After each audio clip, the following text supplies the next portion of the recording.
Bonjour ou bonsoir. On se retrouve aujourd'hui pour découvrir une nouvelle aventure de notre duo Hercule Poirot et le capitaine Hastings. Vol de bijoux à l'hôtel Métropole. Poirot, dis-je, un changement d'air vous ferait du bien. Vous croyez, mon ami? J'en suis sûr. Tiens, tiens, vous avez donc déjà tiré vos plans. Viendrez-vous? Où avez-vous l'intention de m'emmener? À Brighton. Un de mes amis cambistes vient de me faire réaliser une assez fructueuse opération et j'ai de l'argent à jeter par les fenêtres, comme on dit. Je pense qu'un week-end au Métropole nous ferait le plus grand bien du monde. Merci, j'accepte avec reconnaissance. C'est faire preuve de bon cœur que de penser à un vieil ami comme moi. Et après tout, un cœur généreux vaut bien tout un tas de petites cellules grises. Si, moi-même qui vous parle, je serais parfois enclin à l'oublier. Je ne goûtais guère cette remarque. Poirot a tendance à sous-estimer mes facultés mentales, mais son plaisir était si manifeste que je dissimulai mon léger agacement. Et c'est ainsi que le samedi soir, nous vîmes souper au Métropole au sein d'une joyeuse affluence. Tout le monde et sa femme semblaient avoir envahi Brighton.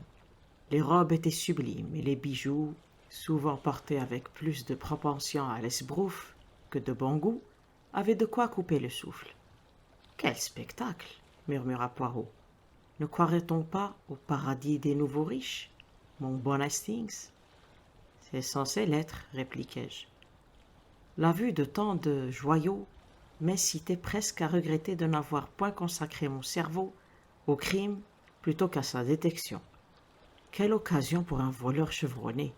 Voyez un peu Hastings, cette énorme matrone là-bas, près de la colonne.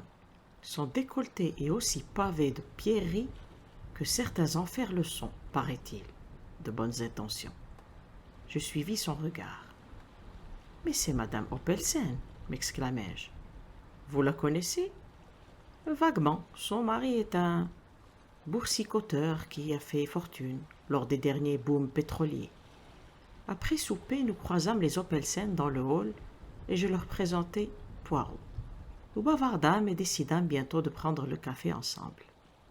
Poirot prononça quelques remarques élogieuses à propos des pierres, les plus coûteuses éparpillées sur la poitrine généreuse de la dame, qui s'épanouit aussitôt. C'est mon vice, monsieur Poirot. J'idolâtre les bijoux. Ed connaît mes faiblesses, et chaque fois que la bourse monte, il m'offre une nouvelle parure. Vous intéressez-vous aux pierres précieuses? J'ai eu beaucoup à faire à elles au cours de ma carrière, madame. Mes enquêtes m'ont amené à contempler quelques-uns des plus beaux bijoux du monde. Il se mit alors à narrer, usant de pseudonymes, les mésaventures des bijoux historiques d'une famille royale, et madame Oppelsen l'écouta haletante. « On jurerait un roman, s'exclama-t-elle à la fin. Vous savez, je possède des perles qui, elles aussi, ont une histoire. Mon collier est probablement le plus beau du monde, tant les perles en sont merveilleusement assorties, et d'un orient parfait. Il faut absolument que je monte vous le chercher. Je brûle de vous montrer un tel trésor. » L'imposante personne tangua et roula vers l'ascenseur tel un galion, par vent debout. Son mari, qui m'avait parlé jusque-là, lança à Poirot un regard interrogateur. « Madame votre épouse tient à me faire admirer son collier de perles, » expliqua ce dernier. « Ah, ces perles !» s'exclama M. Oppelsen, avec un sourire satisfait. « C'est vrai qu'elles valent la peine d'être vues. Il faut dire qu'elles n'étaient pas données, mais je n'ai pas fait là un mauvais placement. Je pourrais à tout moment récupérer ma mise, sinon plus. Pas impossible d'ailleurs que je sois amené à m'y résoudre un de ces jours, si le marasme persiste. Tous les indices sont à la baisse, et ces absurdes impôts sur les plus-values ne vont pas arranger la situation. » Continuant à discourir, il se lança dans des considérations techniques où je ne tardai pas à perdre pied. Son flot d'éloquence fut interrompu par un groom qui vint lui chuchoter quelques mots à l'oreille. « Quoi? Je monte tout de suite. On n'a pas eu un malaise au moins. Veuillez m'excuser, messieurs. » Il nous quitta brusquement. Poirot se carra dans son fauteuil et alluma une de ses minuscules cigarettes. Puis avec un soin maniaque, il rangea les tasses à café vides en un alignement impeccable et leur sourit d'un air béat. 10 minutes s'écoulèrent. Les Opelsen ne nous avaient toujours pas rejoints. C'est bizarre, remarquai-je au bout d'un moment. Je me demande s'ils vont redescendre. Poirot s'abîma dans la contemplation de la spirale de fumée qui s'élevait de sa cigarette et déclara: Ils ne redescendront pas. Pourquoi? Parce que, mon ami, il se passe des choses. Quel genre de choses? D'abord, comment le savez-vous? M'étonnai-je.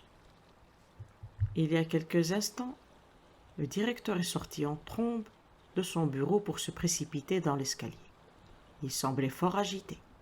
Secondo, le liftier est en grande conversation avec un des grooms. La sonnerie d'appel a retenti 3 fois, mais il s'en soucie comme d'une guinée. Tertio, même les garçons sont distraits. Et pour qu'un garçon soit distrait, l'affaire doit être vraiment de première grandeur. Ah, c'est bien ce que je pensais. Voici la police.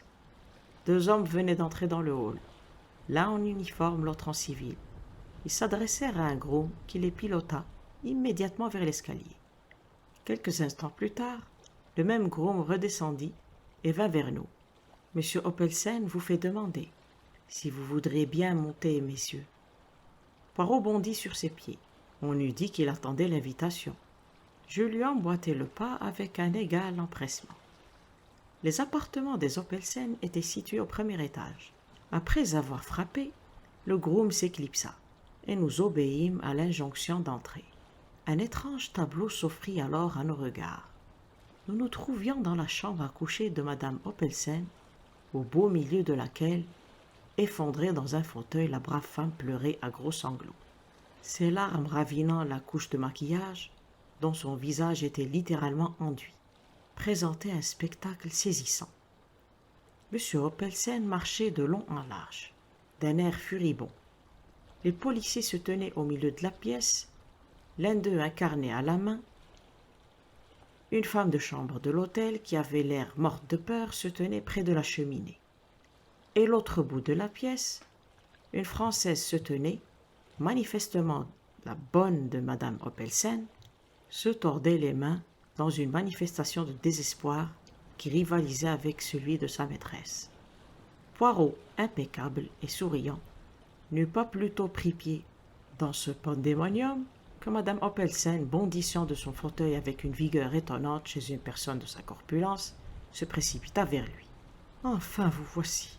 Ed peut dire ce qu'il veut, mais moi, je crois à la chance. Il était écrit que j'allais vous rencontrer ce soir, et je suis persuadé que si vous ne parvenez pas à me retrouver mes perles, personne n'y parviendra jamais. »« Calmez-vous, je vous en supplie, madame, » lui dit Poirot en lui tapotant la main. « Et rassurez-vous, tout ira bien.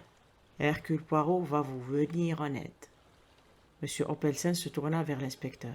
« Vous ne voyez pas d'objection à ce que je fasse appel à M. Poirot, j'imagine. »« Pas la moindre, monsieur, » répondit ce dernier avec la plus grande courtoisie, mais aussi la plus parfaite indifférence. « D'ailleurs, maintenant que votre épouse se sent mieux, peut-être consentira-t-elle à nous exposer les faits. » Madame Opelsen jeta à Poirot un regard de noyé. Il la reconduisit à son fauteuil. « Asseyez-vous, madame, et racontez-nous toute l'histoire avec le maximum de sang-froid. » Ainsi adjurée, madame Opelsen ravala ses larmes. « Je suis montée après souper chercher mes perles pour vous les montrer. La femme de chambre et Célestine étaient toutes les deux ici comme d'habitude et... Pardonnez-moi, madame, mais qu'entendez-vous par comme d'habitude? J'ai fixé pour règle, expliqua M. Opelsen, que personne ne peut pénétrer dans cette pièce sans que Célestine, notre bonne, n'y soit aussi. La femme de l'hôtel de chambre fait le ménage le matin en présence de Célestine et revient rouvrir les lits le soir dans les mêmes conditions. Autrement, elle ne met pas les pieds ici. Comme je le disais, poursuivit madame Opelsen, je suis montée, j'ai ouvert ce tiroir, elle désigna le tiroir de droite de sa coiffeuse, j'en ai sorti mon coffret à bijoux et j'ai mis la clé dans la serrure. Tout semblait normal, mais les perles n'étaient pas là. Quand les aviez-vous vues pour la dernière fois, s'enquit l'inspecteur qui n'avait cessé de prendre des notes. Elles étaient là quand je suis descendue dîner. En êtes-vous sûr? Certaine. J'hésitais pour savoir si j'allais les porter ou non. Et en fin de compte, j'ai opté pour les émeraudes. Et je les ai mises dans le coffret à bijoux. Qui a fermé le coffret à bijoux? Moi. J'en porte la clé à une chaîne autour de mon cou. Elle la tendit à l'inspecteur qui l'examina et haussa les épaules. Le voleur devait en posséder un double, ce n'est pas difficile. La serrure est d'un modèle très simple. Qu'avez-vous fait après avoir fermé le coffret? Je l'ai remis dans le tiroir de ma coiffeuse, le tiroir de droite, où je le range toujours. Vous n'avez pas fermé le tiroir à clé? Non, je ne le fais jamais, ma bonne ne quitte pas la chambre jusqu'à mon retour. C'est donc inutile. L'inspecteur blêmit. Dois-je comprendre que les bijoux étaient là quand vous êtes descendu dîner et que depuis lors, votre bonne n'a pas quitté la chambre? Brusquement, comme si l'horreur de sa situation lui apparaissait soudain, Célestine poussa un cri, perçant, et se précipitant sur Poirot, déversa un torrent de phrases incohérentes, et en français. Qu'on pût la soupçonner, elle, d'avoir volé madame, l'hypothèse était ignominieuse. Certes, la police britannique était connue pour son incommensurable stupidité, mais monsieur, qui était français, belge, corrigea Poirot, mais Célestine ne tint aucun compte de l'interruption. Monsieur ne resterait pas là à la laisser injustement accusée alors que cette abominable femme de chambre s'en tirerait indemne. Elle ne l'avait jamais aimée, cette espèce d'effrontée, une voleuse née. Elle l'avait dit et répété depuis le début que ce n'était pas une fille honnête, et elle ne l'avait jamais quittée de l'œil quand elle venait faire la chambre de madame. Que ces imbéciles de policiers la fouillent, et tout le monde serait bien surpris s'ils ne trouvaient pas sur elle les bijoux de madame. Bien que cette harangue fût débitée dans un français aussi rapide que virulent, Célestine l'avait ponctuée d'une telle profusion de gestes dépourvus d'équivoque que la femme de chambre saisit une bonne part de sa signification. Elle devint rouge de fureur. Si cette sale étrangère raconte que j'ai pris les perles, c'est une menteuse, s'emporta-t-elle. Je ne les ai jamais vues. Fouillez-la, hurla l'autre. Vous verrez bien que j'ai raison. Vous êtes une menteuse, vous m'entendez? Vociféra la femme de chambre en se précipitant vers son ennemi. Vous les avez volées vous-même, et vous voulez qu'on m'accuse à votre place. Bon sang, je n'ai guère passé plus de 3 minutes dans cette chambre avant que madame ne remonte, et vous n'avez pas bougé d'ici pendant ces 3 minutes, comme le chat qui guette la souris. L'inspecteur se tourna vers Célestine. Est-ce exact? Vous n'avez pas quitté la chambre? Je ne l'ai effectivement pas laissée seule, admit Célestine à contre-cœur. Mais je suis allée 2 fois dans ma propre chambre en passant par cette porte-là. Une fois pour chercher une bobine de coton, l'autre mes ciseaux. C'est pendant ce temps-là qu'elle a dû faire le coup. Vous ne vous êtes pas absentée 1 minute, protesta la femme de chambre. Vous n'avez fait qu'entrer et sortir. Je serais bien contente que la police me fouille, je n'ai rien à cacher, moi. Un coup venait d'être frappé à la porte. L'inspecteur alla ouvrir et son visage s'éclaira. Ah, voilà qui tombe bien. J'avais demandé qu'on nous envoie l'une de nos auxiliaires, et c'est justement elle qui arrive.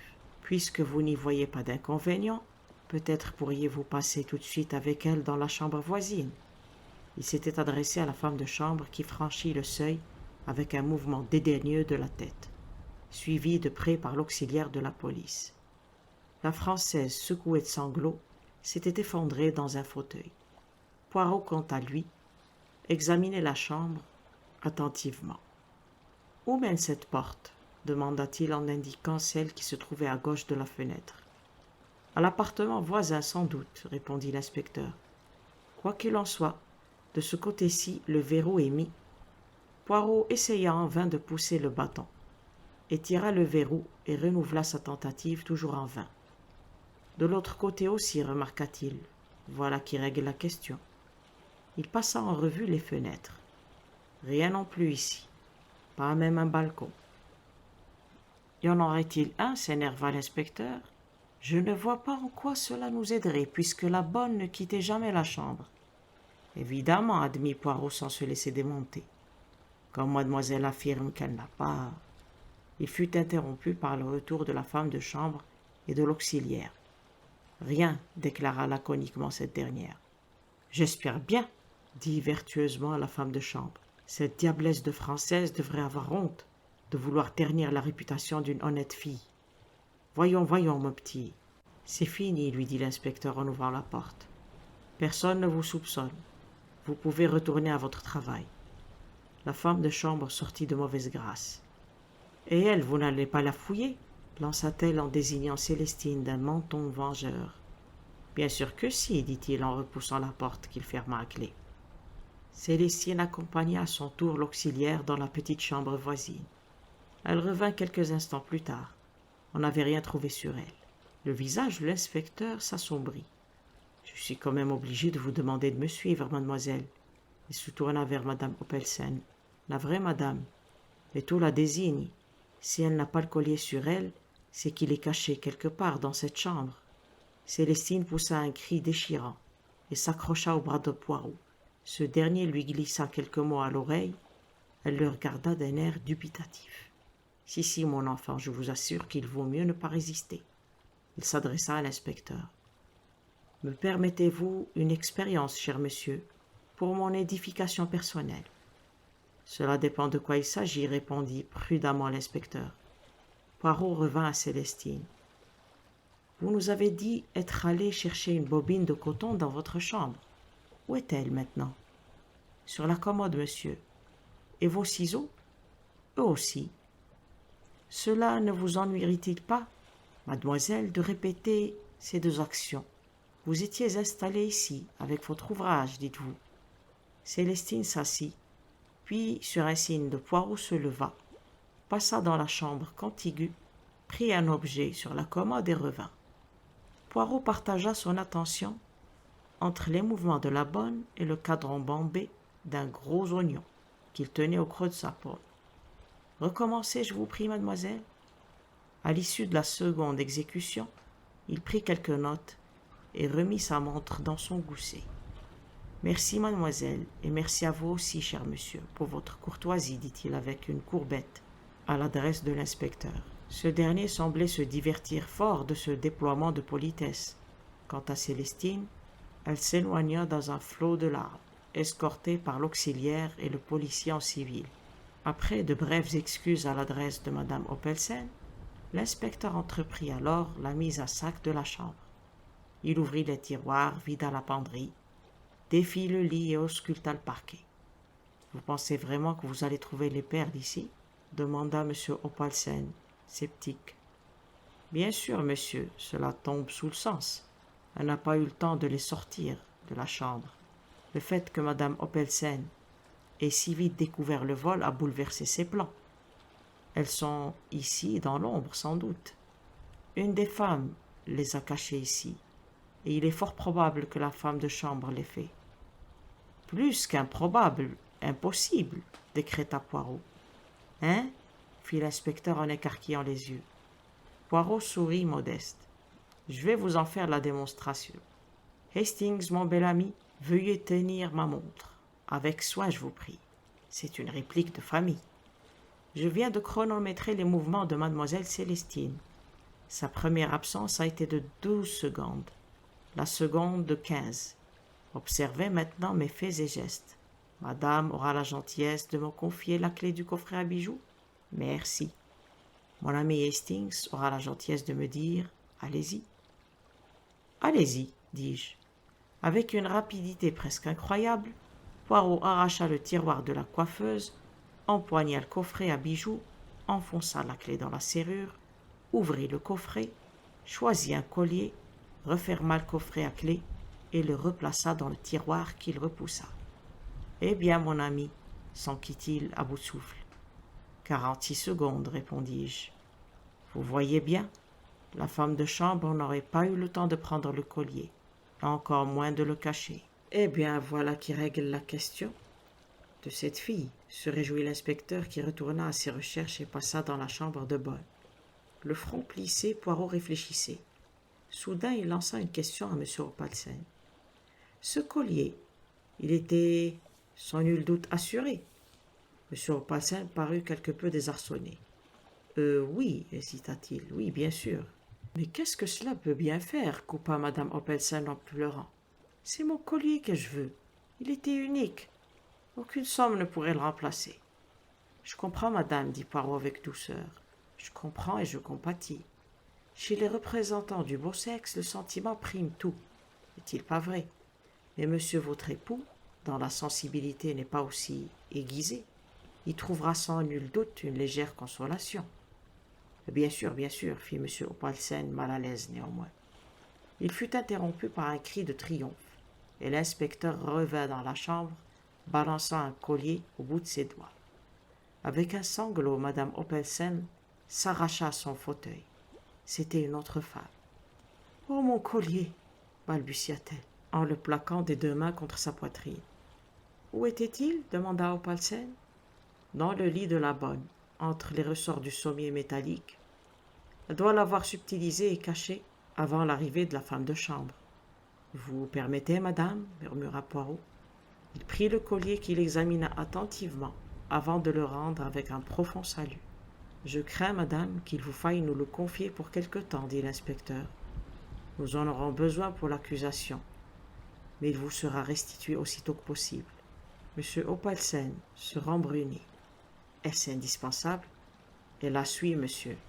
Mais ce n'est qu'une formalité. »« Oh, laissez-le le garder, Ed, » s'écria sa femme. « Je me sentirai plus tranquille comme cela. Je ne pourrais pas fermer l'œil à l'idée que quelqu'un ose encore essayer de me le voler. Quel monstre, cette fille! Je n'aurais jamais cru ça d'elle. Allons, allons, ma chère amie, calmez-vous. » Je sentis qu'on me tirait doucement par le bras. C'était Poirot. « Si nous nous éclipsions, mon ami, je crois que personne ici n'a plus besoin de nos services. » Et à mon intense surprise, il déclara: « J'aimerais assez jeter un coup d'œil à l'appartement voisin. » La porte n'étant pas fermée à clé, nous pénétrâmes dans une vaste chambre inoccupée. De longues couches de poussière s'étalaient partout, et mon délicat ami grimaça tandis qu'il promenait son doigt autour d'une marque rectangulaire sur la table placée près de la fenêtre. « Le service laissa désirer, » marmonna-t-il, tout en regardant machinalement par le carreau plongé qu'il était dans ses réflexions. « Eh bien, m'impatientai-je, que diable sommes-nous venus faire ici ?» Poirot sursauta. « Je vous demande pardon, mon bon ami. Je souhaitais vérifier que le verrou était réellement mis de ce côté-ci aussi. »« Il est bel et bien mis, » dis-je en regardant la porte qui communiquait avec l'appartement que nous venions de quitter. Poirot hocha la tête, l'esprit ailleurs. Il semblait toujours réfléchir. « D'ailleurs, poursuivis-je, quelle importance, l'affaire est réglée. J'aurais souhaité que vous ayez une meilleure occasion de vous distinguer, mais c'était le genre de problème où même un parfait imbécile comme cet inspecteur ne pouvait se fourvoyer. Le problème n'est pas résolu, mon ami. Il ne le sera pas tant que nous n'aurons pas découvert qui a volé les perles. »« Mais c'est la bonne. Qu'est-ce qui vous fait dire une chose pareille ?»« Mais bon sang, bégayai-je. On les a retrouvées dans son sommier. »« Taratata, dit Poirot. Ce n'étaient pas les vraies perles. »« Quoi ? Il s'agissait d'imitation, mon bon ami. » Cette déclaration me coupa le souffle. Poirot, quant à lui, souriait benoîtement. Notre brave inspecteur n'y connaît manifestement rien en bijoux. Mais tout ceci ne va pas tarder à faire un joli tapage. « Venez, m'écriai-je en lui empoignant le bras. Il faut tout de suite prévenir les Oppelsen. Ce n'est pas mon avis. Mais cette pauvre femme. Cette pauvre femme, comme vous l'appelez, passera une bien meilleure nuit si elle croit son collier en lieu sûr. Mais le voleur peut s'enfuir avec. Comme d'habitude, mon bon, vous parlez sans réfléchir. Comment pouvez-vous être sûr que les perles si soigneusement enfermées ce soir par Madame Oppelsen n'étaient pas les fausses, et que le véritable vol n'a pas eu lieu à une date antérieure? » Médusé, je demeurai sans voix. « Eh oui, s'épanouit Poirot, comme vous dites, mon bon.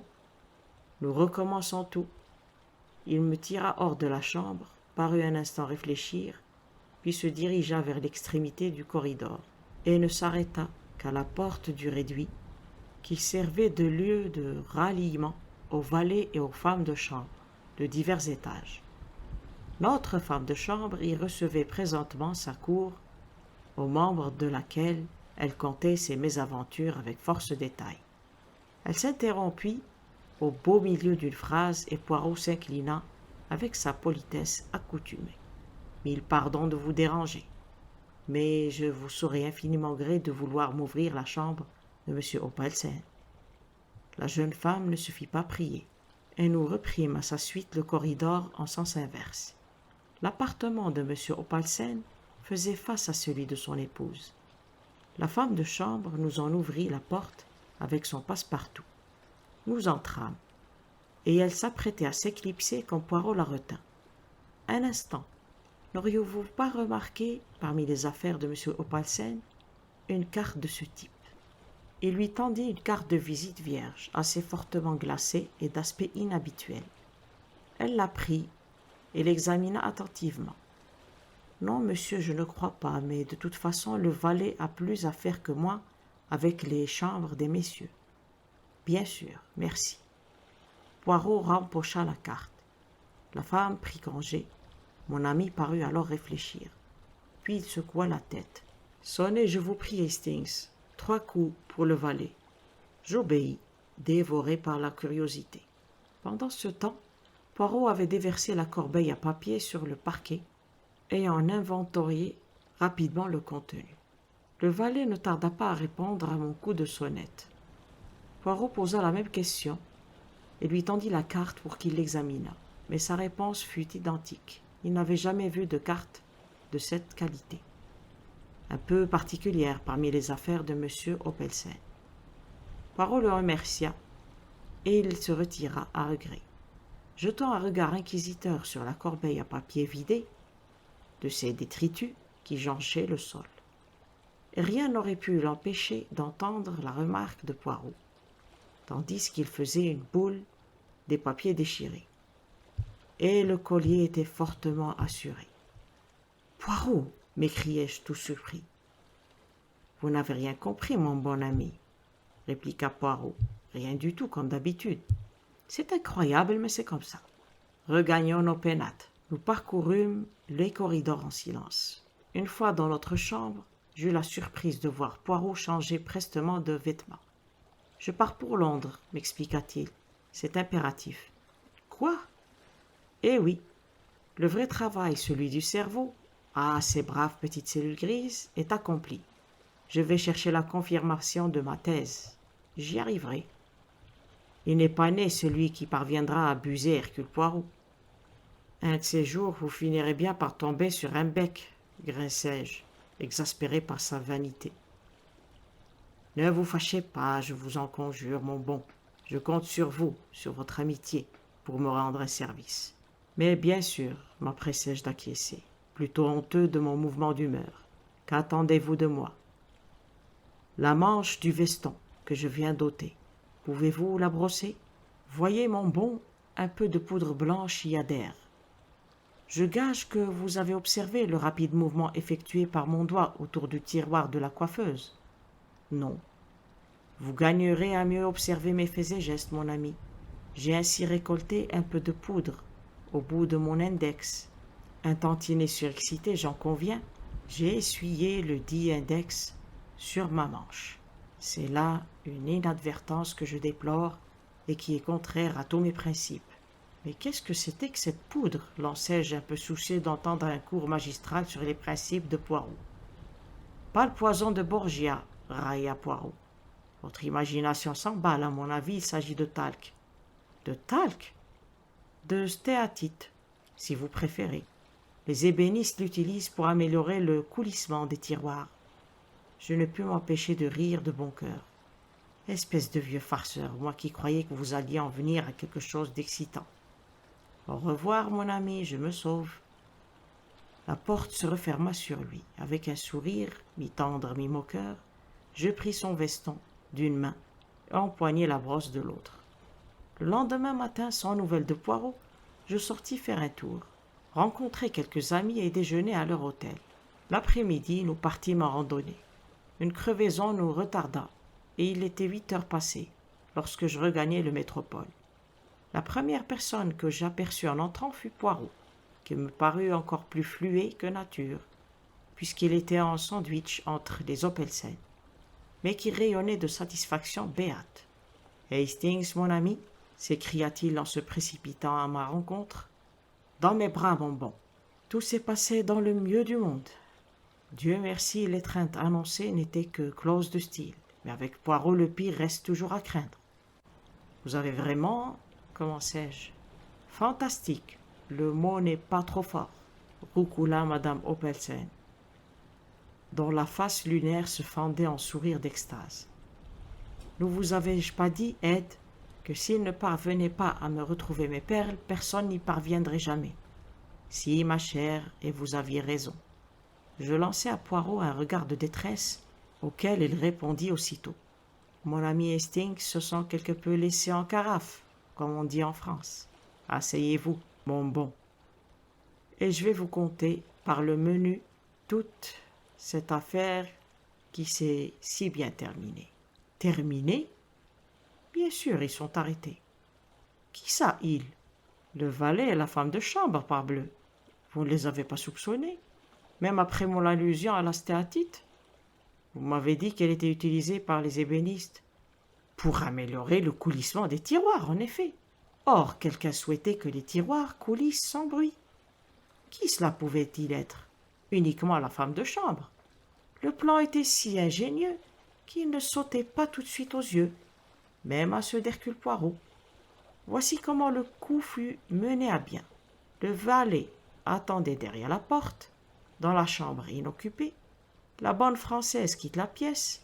Rapide comme l'éclair, la femme de chambre ouvre le tiroir, s'empare du coffret à bijoux en tirant le verrou, le passe à son complice. Le valet l'ouvre tranquillement à l'aide d'un double de la clé qu'il s'est procurée, sort le collier et attend la suite. Célestine s'absente à nouveau, et psit, le coffret réintègre la chambre et son tiroir. Madame arrive, le vol est découvert, la femme de chambre exige d'être fouillée avec de grandes protestations de vertu outragée et quitte enfin l'appartement, sa réputation intacte. La copie du collier dont il s'était muni avait été dissimulée le matin par la femme de chambre dans le sommier de la Française. Un coup de maître, ça. Mais qu'êtes-vous allé faire à Londres? Vous vous rappelez la carte? Évidemment, cela m'a intrigué et m'intrigue toujours. Je croyais... J'hésitais et jetai un regard au coin à M. Opelsen. Poirot rit de bon cœur. C'était une blague et un coup fourré à l'intention du valet. La carte était de celles qui ont subi une préparation spéciale destinée à obtenir des empreintes digitales parfaites. Je me suis rendu tout droit à Scotland Yard, où j'ai tout narré à notre vieil ami l'inspecteur Japp. Comme je le soupçonnais, les empreintes étaient celles de 2 montes en l'air recherchés par la police. Japp est revenu ici avec moi. Les voleurs ont été appréhendés et les perles retrouvées en possession du valet. Ils étaient malins, ces deux-là. Ils possédaient de la méthode, mais ils en manquaient de rigueur. Ne vous ai-je pas dit au moins 36 fois, Hastings, que sans la rigueur... Au moins 36 000 fois, l'interrompis-je, mais où leur rigueur s'était-elle relâchée? Mon ami, c'est une bonne méthode que de prendre une place de femme de chambre ou de valet, mais il ne faut pas négliger son travail. Ils ont laissé une chambre inoccupée noyée sous la poussière, et c'est ainsi que le prétendu valet a posé le coffret à bijoux sur la petite table entre la fenêtre et la porte de communication. L'empreinte du coffret a laissé une marque rectangulaire. « Mais oui, je m'en souviens, m'écriai-je. Avant, je n'étais pas sûr. Là, j'ai su. » Il y eut un moment de silence. « Et moi, j'ai trouvé mes perles, psalmodia madame Opelsen, tel un cœur antique. »« Tout est bien qui finit bien, dis-je, et je crois que je ne ferai pas mal d'aller dîner. » Poirot vint me tenir compagnie. « Toute cette affaire va encore ajouter à votre gloire, fis-je observer. »« Pas le moins du monde, rétorqua Poirot. Japp et l'inspecteur local vont s'en partager le mérite. Mais, il tapota sa poche, j'ai ici un chèque de M. Opelsen et, comment dire mon ami, ce week-end ne s'est pas déroulé comme prévu. Pourquoi ne Reviendrions-nous pas la semaine prochaine, à mes frais cette fois? Fin. Voilà, c'est terminé. Je vous souhaite de joyeuses fêtes. Prenez soin de vous. À très bientôt. Et merci.